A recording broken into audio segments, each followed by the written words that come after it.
Welcome to Plan 9 Crunch. I'm Doug Gibson, and we're here with Bill Cassara, who is absolute expert on the history of vintage comedy and other things too. Bill has written a book on Vernon Dent. Can you hold that up, Bill? uh, Present and accounted for. Yeah, Vernon Dent, Stooge Heavy. That's the first book of yours I ever read. And we also, on Plan 9 Crunch, our blog, did a nice interview about Vernon Dent. So we're going to talk today about Vernon Dent, and we're going to talk later about Ted Healy and also a little bit about Edgar Kennedy. But let's talk about Vernon first. Now, Vernon was from Northern California, and he's best known as a sidekick to the Three Stooges. But there's a lot more than that, right? Tell me what happened Right. in Vernon's life very early, though, that was traumatic for him. Well, he was born in San Jose, California, Mm-hmm. and as I was, Mm-hmm. I think that's an important note because that's probably one of the reasons I was so drawn to his story. Even though he was prominent in certainly in the silent era and later the sound, it wasn't. He wasn't a main character, Mm-hmm. in that's been written up. Maybe in his early days, but not when it was most prevalent later. So I was drawn to that and discovered where he was born, a few blocks away from where I grew up. So that made an instant connection there. Now, his father died, though, right? Early in his life. Yes, he was going through uh, elementary school, and around the ninth grade, his parents were separated early. His father was in a love triangle. Long story, it's in the book, but he was ambushed and killed by a rival, and this became front page fodder, not just locally but even nationally. Why? Because the Dent name was connected with the widow of President Grant, Yeah. General Grant, You know, when I and so go he on. was I'm a sorry. third cousin removed, but it still hit the wires that it was his cousin. I know when I had So newspaper archives, when I read your book the first time, I went to it and saw all these articles. It was quite a big thing. But his mother took him out of that area. Did she move him to Oakland for protection, more or less, at that time when the young boy? well, because of the negative publicity, they were Mm. trying to live a normal life, and it just imploded on them. His father was one newspaper account said he was the victim of vice, and the other he was just the victim. And the clashes made it impossible for Vernon to continue on in his normal progression in school in San Jose. So you're right, the mother took Vernon and his brother out and relocated in Oakland. So they had a fresh start Now, Vernon, at a new school. yeah, well, I'm a journalist, a former journalist. I know what happens when blood is in the story. But the thing is that Vernon showed talent very early in his life. He was a singer, he was an MC, so he was already doing things as a teenager. And who was the guy who discovered him and got him his first break? Was it- A gentleman by the name of Sam Mann. Yeah. He was a vaudevillist, and he specialized in dialects. And he was performing all across the country, but he wound up in Oakland at the Paramount Theater. Mhm. And during that time in high school, Vernon was an usher there.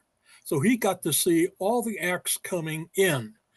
And he took a liking to Vernon, and Vernon was there at every show, of course. And there was an opportunity for Vernon to have a one-on-one meeting with him, probably backstage, and he repeated his Sam Mann's act dialect perfectly. He repeated the whole routine, and Sam took him under his wing and did a little interview at the local paper and talked about Vernon Dent as a young talent. I think that really springboarded him with confidence. Oh, yeah. And Northern California was a location where they did a lot of filming at that time, right? Because we were both Yes, in Niles. Niles, California. Yeah. Uh, they were uh, they were doing a lot of silent comedies up there. Vernon wasn't necessarily connected with that at that time. He once he started his big break too was during the San Francisco uh, where they had the help me out here.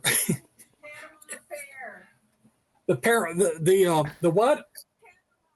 Yes, Oh, the Panama exhibition in San Francisco, and they had international talents there. So he was emceeing a lot of acts, and he was discovered there.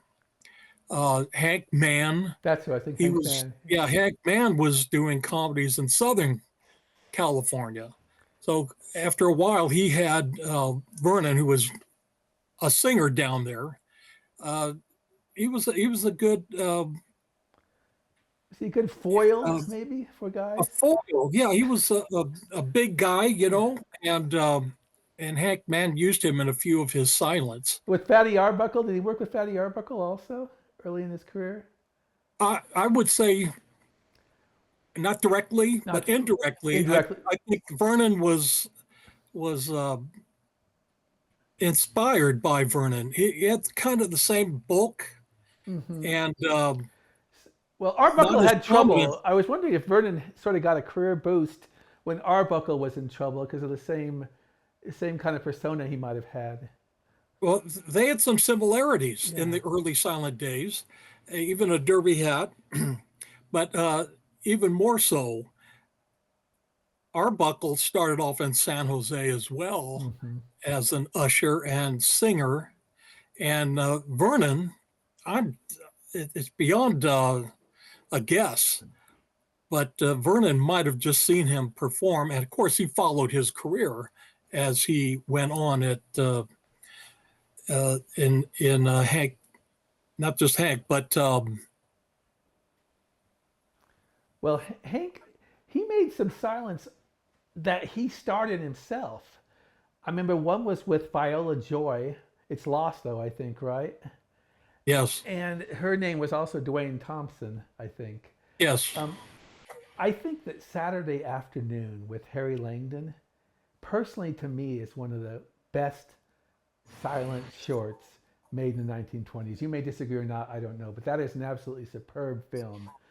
And see if you disagree with me, I see that there could have been a great companionship between Langdon and Dent that might have approached even Laurel and Hardy, perhaps. What do you think of that? Well, that's a good observation, and I second the motion. I think that their characters were real similar in that particular Saturday afternoon short. Now they made a lot of other Well, shorts all night together. long is my second favorite with those two. When he's Yeah, yeah, but it's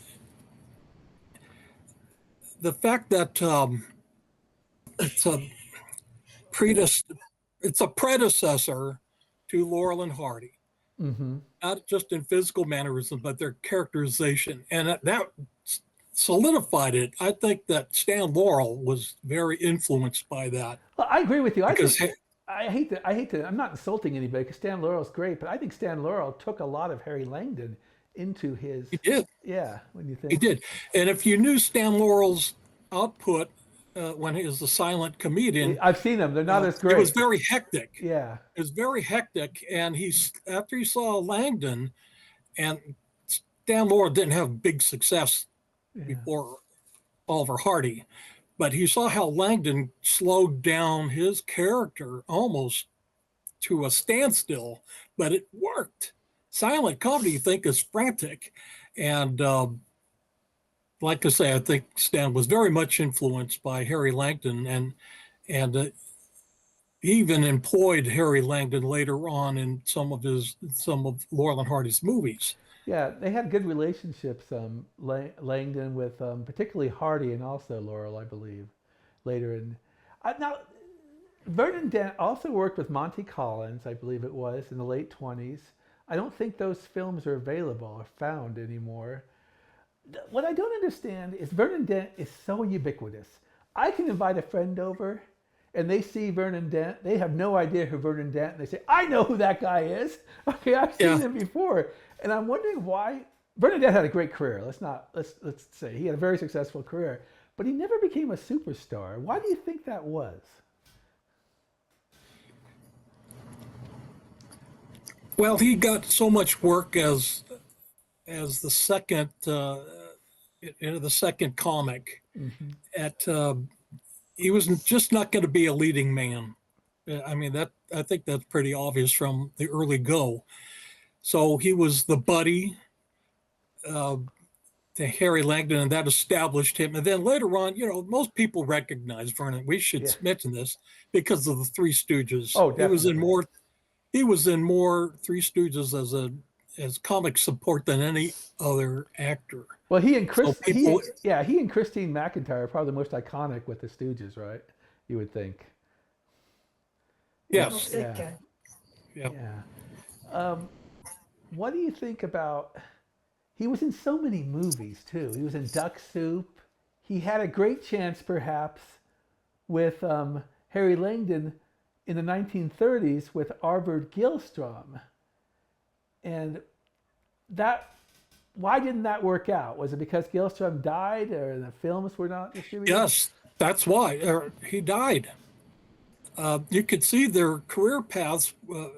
Vernon and Harry Langdon were progressing at Paramount Studios, and then when the director died, that was it. So that was it. Vernon was looking for work at that point, and so it was 2 years into the Three Stooges series at Columbia, and so those old silent uh, directors, they knew of Vernon's talent, so they had him come on board.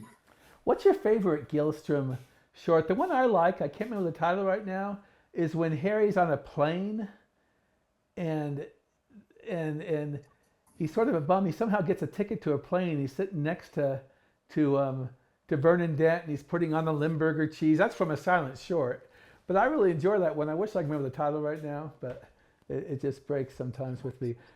I think they were on a train for that one. No, they were I in a can't plane. remember They the were time. in a plane. This is a Gilstrom short. There are ones in the Right. 20s. They're in trains. There's another one where I think he's in it where Harry is in a museum. And I should have done better research. I apologize. I did do research, but I didn't think about the Gilstrom shorts, where Harry's in a museum and there's mannequins and they're trying to take his money or something. I just love those shorts, and I wish some DVD player would figure out getting them, and putting them on DVD for release and stuff like that. Tell me about Vernon Dent's personal life. His he got married early, but that didn't last very long, right? What about his second wife? Did she pass away? Yes, the first wife passed away early, Okay, very early in his career. That he remarried, and they separated. They okay. separated, so it was his third wife that he had everlasting And bliss. her name was Eunice, right? I believe, right? Did he meet her with Harry Langdon, and he proposed on the first day? That's the story. That he met this. He was introduced to this lady at a party at Harry Langdon's house, and was enamored with her. She was not in the business. She was worked in a bank, and he bended on one knee and proposed to her that day. And I think she was taken aback, but did take it in consideration and later tied the knot. Yes, That's and fast. Harry was best man. That's fascinating. It's kind of sad that I think that people like Langdon sort of get a short shrift on places like Turner Classic Movies. You don't get to see him very much and things like that. And I think that Dent actually is better known than Langdon now because of being on all these shows all the time. He seemed to me to be a guy that you could just plug in anywhere. I was watching a movie called To Err is Human from the early 40s, a short, with Langdon and Una Merkel. And Harry's running to a window and he goes into a room and there's this business meeting going on. And guess who's conducting it? Vernon Dent. But that's the only scene that Dent's in the movie. And then it goes on to a different conclusion. So he was almost like a go-to guy. I could see someone calling, Vernon, we need you for a scene. Could you come on over? It's interesting because Vernon sometimes pops up in movies, and I don't even know if he got paid for those because he didn't have any dialogue. So we've accumulated over 400 film credits, but there's still some out there that are unidentified. No kidding. That'd be interesting. Vernon also was active in trying to support World War II, right? He got involved in some films. I think it was something San Diego, trying to support the Allied efforts during World War II. I think I read that in your book. That with Buster Keaton. Well, if you're talking about a film they made in San Diego, yeah, that it wasn't necessarily for the war effort. It was done after the. Before the war. So yeah, Vernon Dent supported a Buster Keaton short, and Vernon in World War I was in the Navy. So was he? Okay. That was right up his sleeve. He also, with the Columbia shorts, he was able to work with virtually every department, right? He was able to work with the who's that guy? White, I think his name was. Jules White. Jules White, and I can't remember who Langdon worked with his name right now, but they were sometimes in competition. But I sense that Vernon Dent could just work with anybody in those things. Oh yeah, he's a professional. Well, there, like for example, I remember who was the woman who was in a few shorts. I can't remember her name now, unfortunately, but she wouldn't work with one department because she didn't like the director from the silent era. So it seems to me that Vernon could work with anybody. He was able to easy to get along with and things like that. I also remember seeing him in an I Love Lucy episode. How much TV did he do? Yes, one of those. It was a special Christmas episode in the first year of I Love Lucy, and he played Santa Claus. Okay, yeah, that was it. It was real interesting because they were singing Jingle Bells, and Vernon suddenly appeared, and they were astounded that was it the real Santa Claus. So they yanked on his beard, and Vernon reacted. And most people probably didn't connect that was Vernon Dent at all. Another unaccredited performance, but we know it's him. And you could certainly tell by his mannerisms that's him. Now, getting to the 1950s, diabetes started to become a problem, right? It may have been a problem even earlier, correct? Yes. Oh, we got an issue here. Hold on. Just so you know, you're back. Okay. So, when did diabetes start to slow him down? It started in the 40s, and he was taking insulin for that, shots for that, and it just wore him down, and he started to lose his sight. But he hung in there as long as he could, and it's just the physicality. He started slowing down, and he could perform while he was sitting, for instance. But he still was in there. When was I didn't research this. When was the last Columbia shorts he did? Do you know? Off the top of my head, I can't quite remember because there were some knockoffs too. Well, yeah, they constantly put the old ones in, right? Yeah. But I will tell you, I think the most significant last performance wasn't just Columbia. It was a television of This Is Your Life episode, and they were honoring Mack Sennett. So they had all the old cronies that were in the silence with Max Sennett, and Vernon Dent showed up to that. And by then he was allegedly completely blind, Wow. but he played a Keystone Cop, and he was right in there with everyone else. And it was wonderful to see. This is 1954. That's fascinating because yeah, that was when he was about no longer able to see, right? Boy, I Yes, wonder he if was some of blind. those fractured comedy shows that they released in the 50s and 60s have Vernon Dent in it. I'll have to go look sometime and see because I've seen Langdon in a few.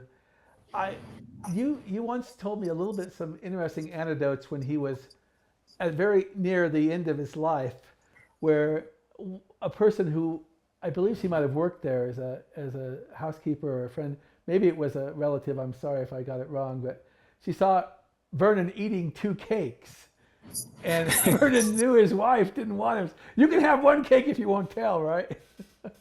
Yeah, the story is his friends would ask him if he needed anything. Well, his wife put him on a strict diet, no sweets. Hmm. So she was off to work one day, and his pal, it was actually a couple of pies, and so he was just about ready to dive into one of them, and the housekeeper came over and surprised him because he didn't see her approach, but he sensed her presence. And the line is, "If you keep your mouth shut, I'll give you the other pie." So that's how much he valued that pie. There He you was go. going to share it with her if he kept their mouth shut. Of And there's course, I also got back to her. another anecdote I remember hearing from you was he had a friend that would do a younger man, a teenager that would help him out, and he would give the teenager like stills from motion pictures with Oh, signatures, and those are all gone now, right? No one knows where they went. yeah, they're all gone. But the also story with that, the teenager used to mow his lawn, That was it. Okay. and yeah, and Vernon he showed him all the stills and what happened, and so I wouldn't have known that story except for that young man. After the Vernon book was published, communicated with me, says, I'm that young man. And so he came on over to the house, and we shared a few good stories. And he's much older now, certainly, but that was very nice to hear. That is cool. I'll just to finish up Vernon right now. I'll just say that I still, once I said earlier, Saturday Afternoon to me is the best buddy silent comedy. I just don't. I think. I mean, there's a lot of good competition, but I just love that movie. I can watch A it great movie. any Sunday afternoon. And Vernon also, I'm going to segue to Ted Healy now, but in Hollywood Hotel, you were the one who told me later that Dwayne Thompson was the telephone girl. Because in my blog post, I'd ask, who is that actress, because there's not. Yeah. So here, let's go to Ted Healy now. He had success in vaudeville, and he was friends with Mo Howard, right? And they were young. As at an early age Yeah, in New York, yeah. yeah. And so what I find interesting is that Healy is mostly forgotten now. I mean, well, we know who he is, but compared to the Stooges. But I don't want to go right to it. But at the time of his death, Healy was bigger news as an actor, and the Stooges were, correct?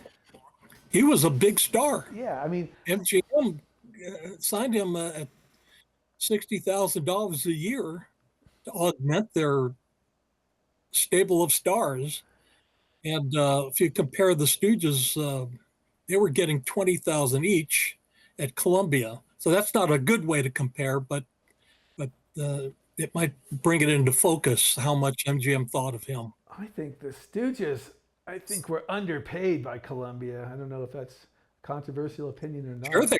Yeah. Sure. Yeah. Well, so anyways, so there's a movie I sometimes will watch on TV. In fact, I finally bought the DVD. It's on the Fox movie channel quite often, in the middle of the night. It's called Soup to Nuts. And I'm sure you've seen it a million times.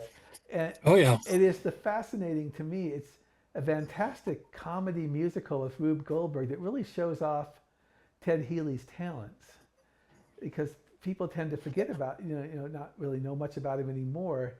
And could you tell me, do you know anything about that movie, how it came to be, and how they used interesting people like Fred Sanborn, who's still one of the oddest actors I've ever seen, and the Stooges in it?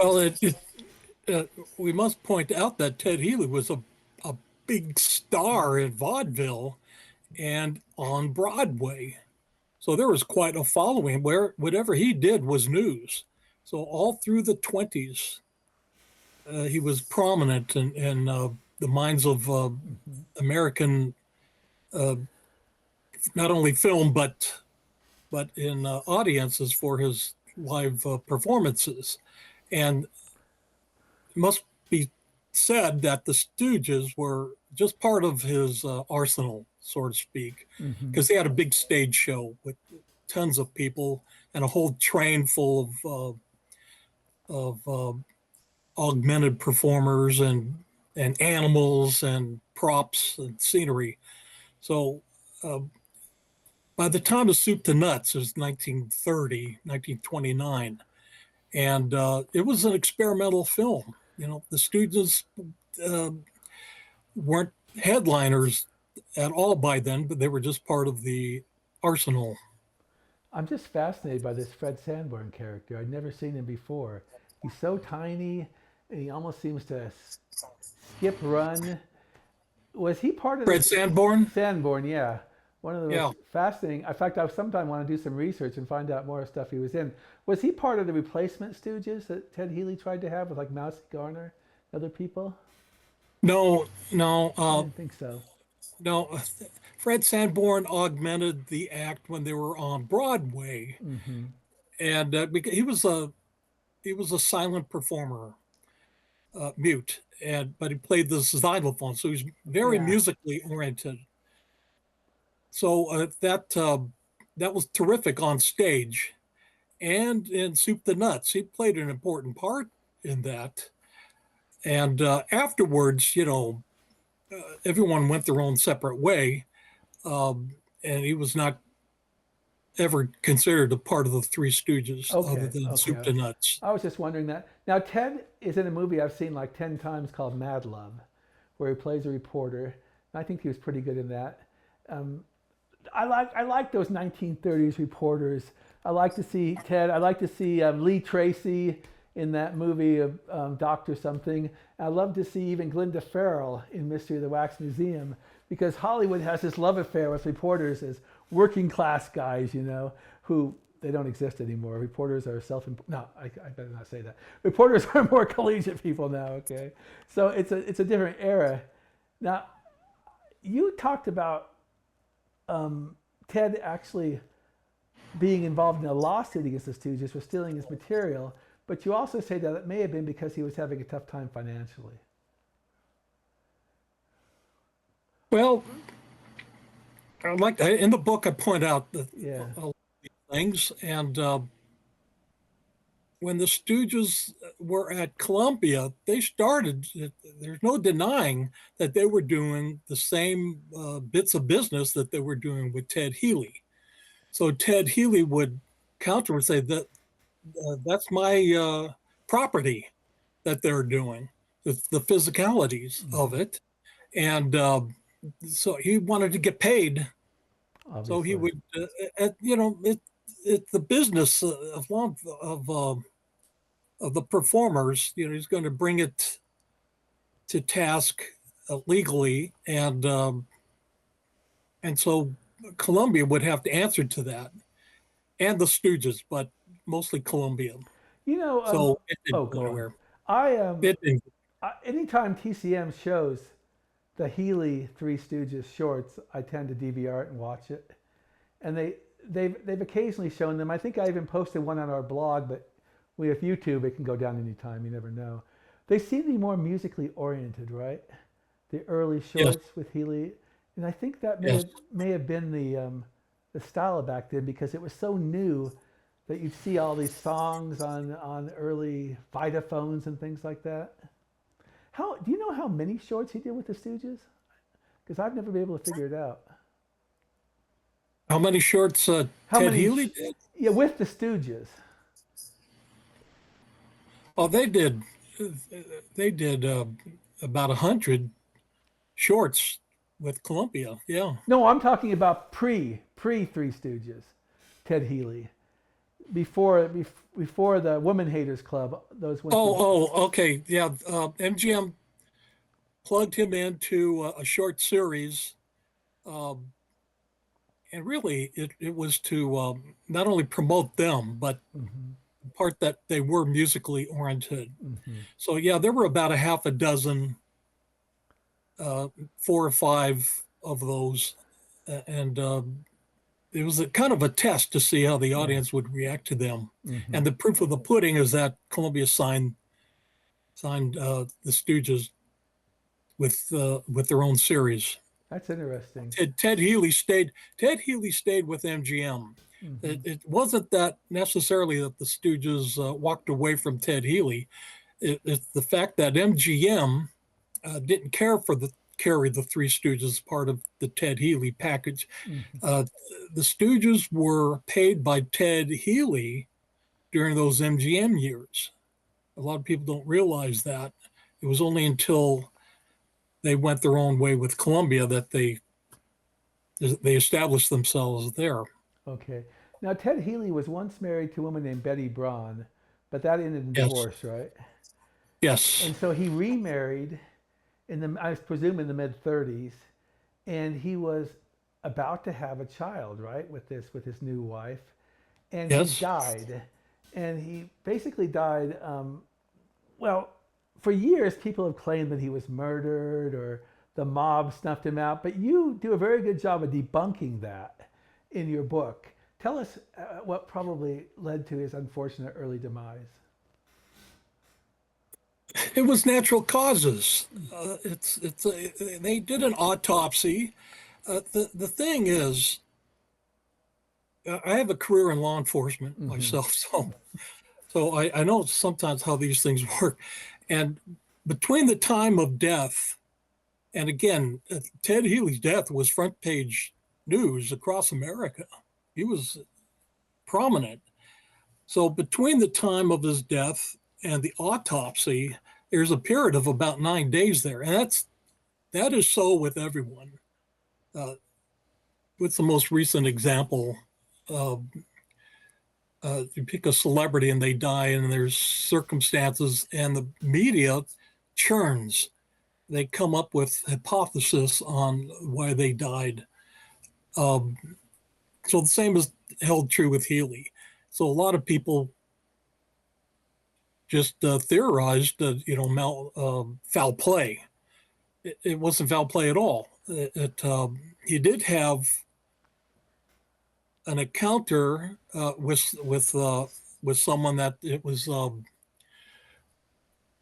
the James Bond. Can't think of his name.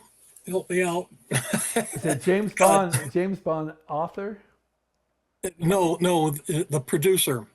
Oh well, don't worry about the name. 'Cause I can't remember it either. All right. But he also had kidney problems, right? That may have played a problem. He had nephritis. Yeah. He had nephritis, and that's what killed him. He had intense pain leading up to that, so he would counter it with alcohol, which exacerbated the whole He situation. said he was probably trying to self-medicate with the alcohol, perhaps, right? That's the term, self-medicate. Yeah. You know, it's funny. I just read a book on Thelma Todd, the Cal Roach star, and there's all this big debate over how she died in that same time period. And, you know, after you get through all the sensationalism, she probably was too drunk to get out of the car when the exhaust was going on in the garage.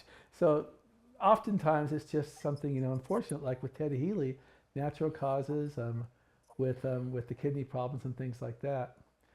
Do you think Ted Healy is kind of forgotten today, or do you think he still has a cornerstone in film history? Forgotten, maybe.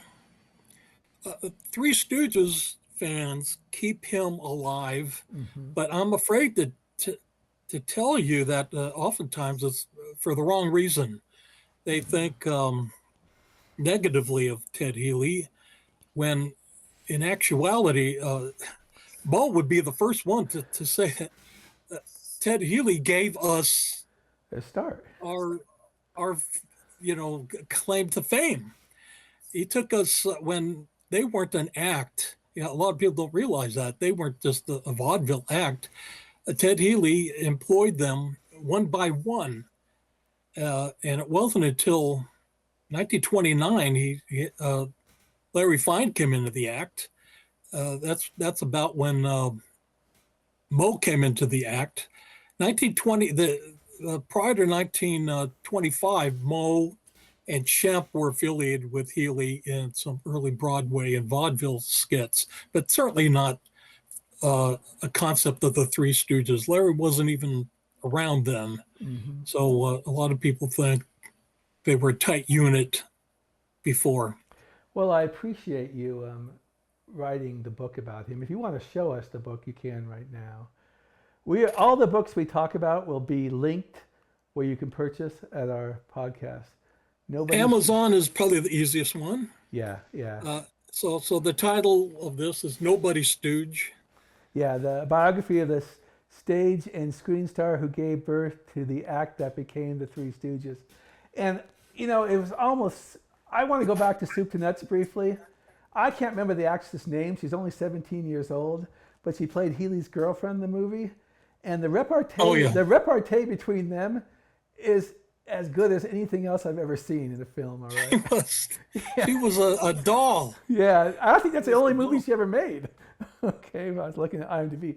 Also, it brought tears to my eyes when I read that Healy's new wife could not be informed of his death until after she recovered from the birth of the baby.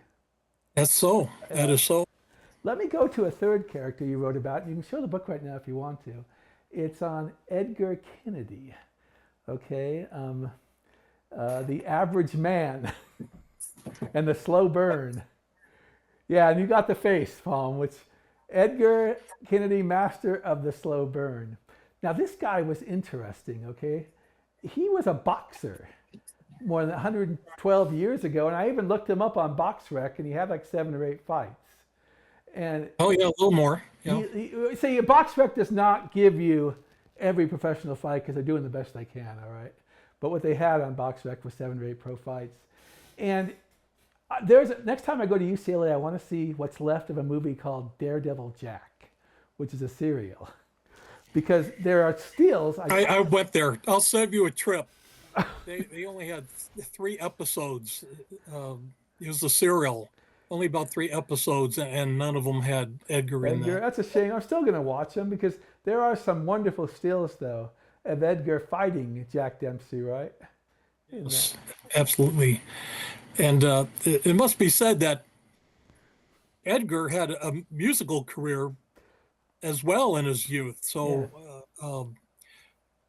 But he was a big guy, 6'3", and a heavyweight. So back then, if you were a heavyweight boxer, you were a rock star. Yeah, there are people a lot don't of realize that. There are a lot of people don't realize that today. Yeah, in fact, I can't remember the name, but Dempsey fought a couple of guys in California also, who popped up in movies as late as the 40s and 50s. He didn't fight Frank Moran, but Frank Moran, who was in tons of Monogram movies and other films, fought for the World Heavyweight Championship against Jack Johnson back then. So yeah, boxing was a much more glamorous sport than it is now. So Edgar's another one of those characters who half the time when I'm watching a movie from the 40s or 30s that's of a cult type, I'll see Edgar Kennedy in the credits. He was just ubiquitous in those films. There's another one that he was in over 500 movies. Yeah, it's incredible. I mean, that's just amazing. Now, tell me a little bit about his RKO series of shorts. By then, Hal Roach employed Edgar, for a long time, yeah, persona, and he was doing pretty good. But came the Depression, and he was squeezed out. They had efficiency experts trying to save some money, and so Edgar had his ear open for other opportunities, and RKO beckoned him, and he went on to have quite a successful career for the rest of his life. He made over 100 shorts for them, and it was peppered with some features. And the other prominent studios recognized him as well. So if they wanted to augment their comedy bits, Edgar was perfect to come on in and do his slow burn, and it was a crowd pleaser. I must mention this. Sure. It's the slow burn mannerism, as you know.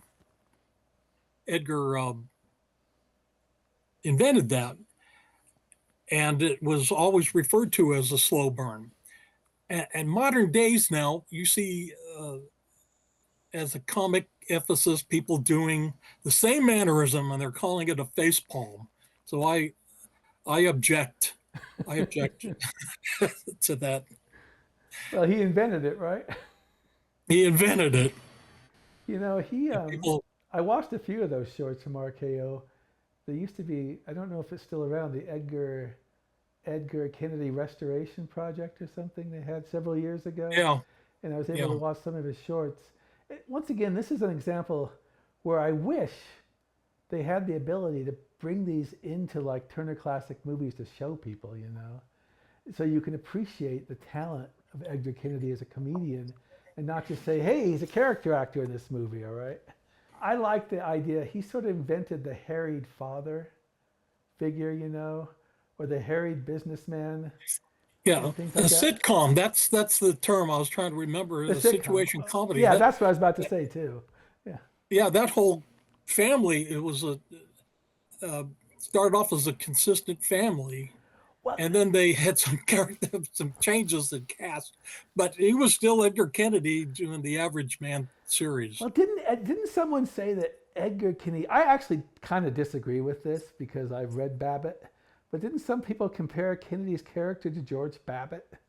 As or in that time period, I could have sworn I read that during some research right now. Just the average middle class man, who's trying to deal with stresses and things like that. I made that point in the book. That's where I read it. Yes. Okay. That's where you got it. Yeah. Because I don't think anyone else made that connection ever, except for Edgar's probably early experimentation with the middle class. You might be right. There's only been one adaptation of Babbitt, and Guy Kibbe does a pretty good job of capturing Babbitt. So I could kind of see it. And Kibbe was another guy who made a lot of these family movies. But Edgar Kennedy had the ability to, over the course of 5-7 minutes, go from annoyance to frustration to let's burst in anger, right? It was a progression, yeah. Yeah. And some of his cameos, the director said, "Okay, start off with your slow burn," and he'd say, "I can't just. There needs to be a build up, and the audience wouldn't be satisfied unless I." But then there's some compromises. But for his for the RKOs, he was able to use that 15-20 minutes of a whole build up, and so by the time it ended, It was amazing. he faded out with that slow burn. Well, he was in Duck Soup, like we mentioned, and he was in A Star Is Born. Stars Born. And because this is the kind of guy that I see all the time in films. I was watching a movie called, what's it called here? The Penguin Pool Murders a few weeks ago on Turner Classic Movies, and there's Edgar in the movie. It's just amazing how he had this much talent. And I kind of think it's kind of tragic that he caught cancer and died in 1948 because he was still a relatively young man, right? He was 58. Yeah, that's young for both But of he us. smoked his whole adult life. Anything he could get his hands on, according to his daughter. And so that finally caught up with him. It's really tragic because I think he would have had a great career in television. He would have. He would have. And it's been theorized that he could have actually have taken the Average Man series onto That would have television been because the great. rest of the cast had long lives. That would have been fantastic. He keep thinking he was in a Frank Capra movie, but I can't verify it right now for some reason. I don't think it was Vernon Dent. I was doing research. I think it was Edgar Kennedy. But he's just about in everything you can see. And how well do you think he's known now? Edgar, Yeah. it's hard to say. He's not prevalent anymore, unfortunately. Some of the people that pay attention to the classic movies would, oh yeah, that guy. Uh, his name may not be prevalent, but that's again, it's because he died in 1948. It's just not going to survive very long. But I will say, in 1948, he was prevalent in features, and he made short comedies, and even did a serial. So, He did? time a moviegoer in 1943, you could see Edgar Kennedy and just about anything. Wow. Well, I think a lot of guys like Kennedy and Langdon dying early deprived us an opportunity to see their skills in the television and things like that. And that could be the reason why on Turner Classic Movies you might see more Buster Keaton or more Harold Lloyd or even Chaplin, because simply they didn't pass away so early in life. Anything else? If you want to mention a little bit, if you have any anecdotes about Edgar's career with Hal Roach, just wondering. Yeah, he personified a police officer, a comic police officer, well-meaning but inept. And of course, he was an original Keystone Cop. That's what I remember now. Yeah, he was a Keystone Cop. So he had a background to this, and his comic his comic version of a police officer makes me laugh because, as I mentioned before, my background is of law enforcement, so we can cheer him on, and it's quite funny to us. But he was well-meaning, and he didn't quite develop his slow burn mannerism yet at that stage of his career. But he certainly had wonderful comic expressions, and dealing with the R Gang kids, dealing with Laurel and Hardy. Uh, it really holds up. It should be more prevalent than it is being shown now. So being a police officer in the past, you kind of, I don't know, feel a kind of affinity for his Keystone Cops and things like that. I do. Yeah. I do. Well, I'm a big boxing fan, but didn't do much of it, only a little bit of amateur. But I love to watch the only two or three I can find of Slapsy, Maxie Rosenblum, and Max Baer doing some Columbia shorts. So you get the feeling of those kind of things. Let's go a little bit towards some other people. We'll just talk a little bit about. You did a book on Henry Brandon, who I co-authored it with Rick Green. Oh, Yes. okay. Well, I'm glad you got Rick Green's name on there. To me, he's the guy you see always he's in, what's that movie called? March of the Wooden Soldiers? Yeah, Laurel and Hardy, Babes and Toyland. Yeah, that's Yes. what I always associate him with. But he had a long career, didn't he? He did. At 50 years. 50-year career. And what are some other Film and stage. film and stage? I read that book about 10 years ago. I need to read it again. But I wanted to let people know you have a biography of Henry Brandon, and we'll put it on a link to it. You want to show the picture? Okay, King of the Boogeyman. And look, I can't remember what Fu Manchu type movie he was in. I see from the cover right now. I'll have to look that up. Yeah, he was Barnaby in March of the Wooden Soldiers, Yeah. Babes and Toyland. Yeah, that's He was only 21 when he made that movie. He is a really great villain in March of the Wooden Soldiers. And I don't remember the actress' name, but she makes a really good damsel in distress too. And Laurel and Hardy are great in that film. Now, before we get to your most recent book, you've also written a book about your life as a law enforcement officer, right?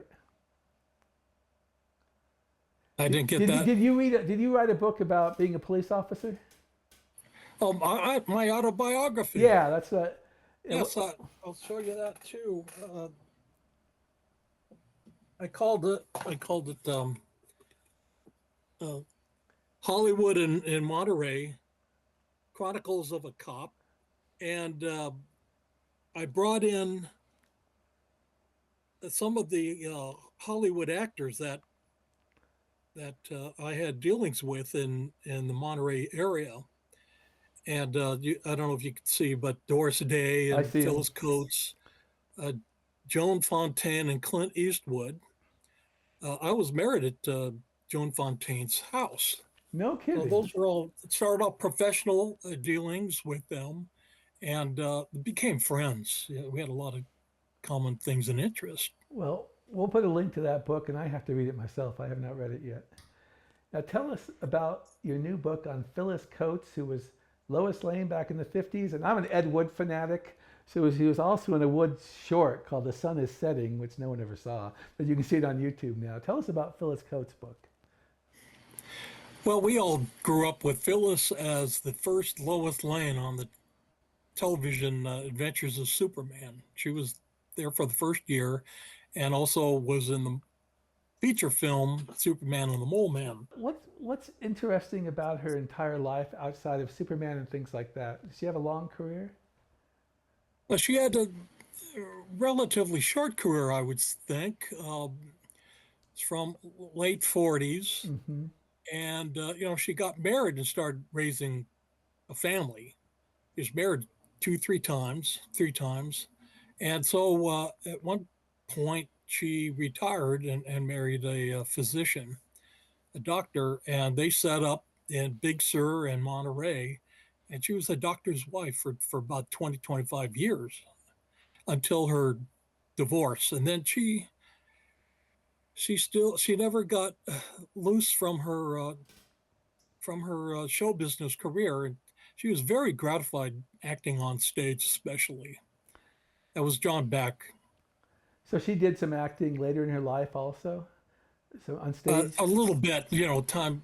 She wasn't doing the same types of roles, certainly, but in her heyday in the 50s, she's all over the place on television.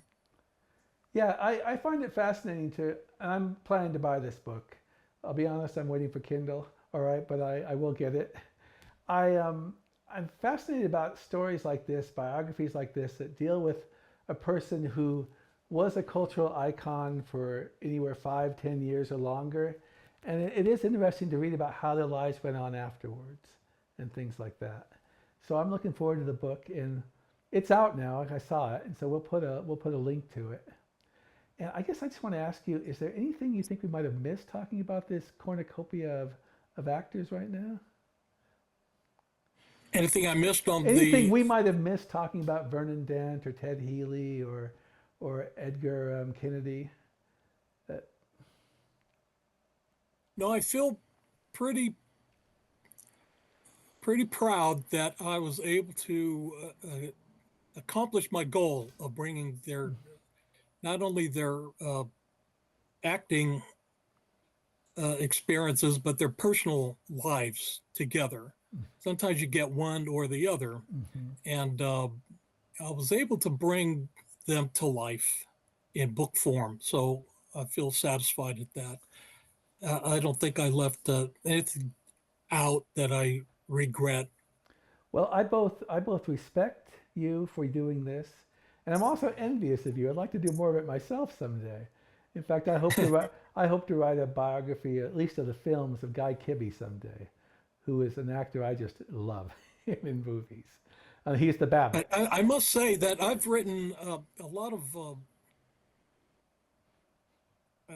articles in different periodicals, and it was nice at the time. I was learning. Hmm. I was learning, and for instance, Edgar Kennedy, I wrote a real nice article for Classic Images, and I thought I started discovering more and more and more and more.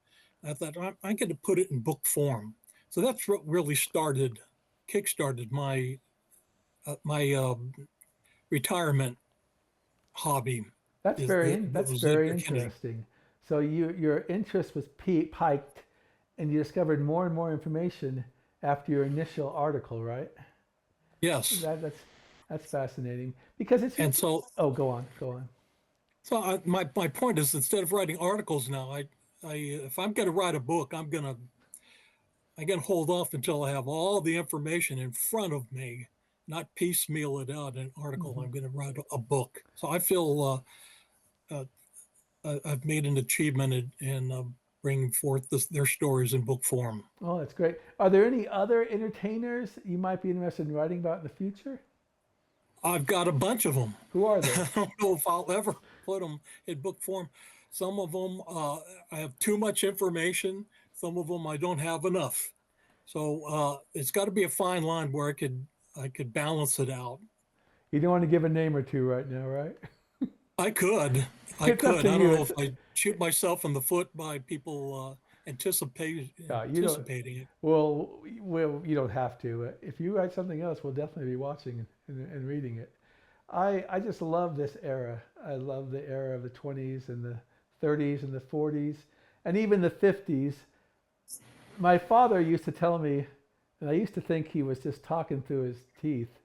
He used to tell me he'd go to the movies and spend 25 cents, and that included a big what you call, I guess, the equivalent of big gulp back then. But I've looked back at the prices, and that was about it. You could go to the movies, you could see a newsreel, you could see a short, you could see a cartoon, you could see a B movie, my favorite movies, and you could see the main film.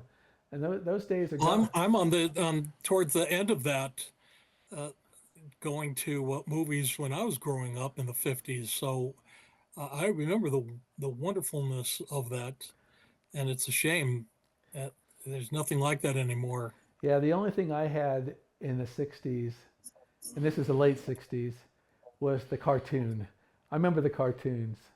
I do remember the Saturday matinees, but only for about a year, when my parents would dump me off at the movie theater and they'd show two kids. I remember watching, what was it, the Seventh Voyage of Sinbad or something, and things like Oh that. yeah, Yeah.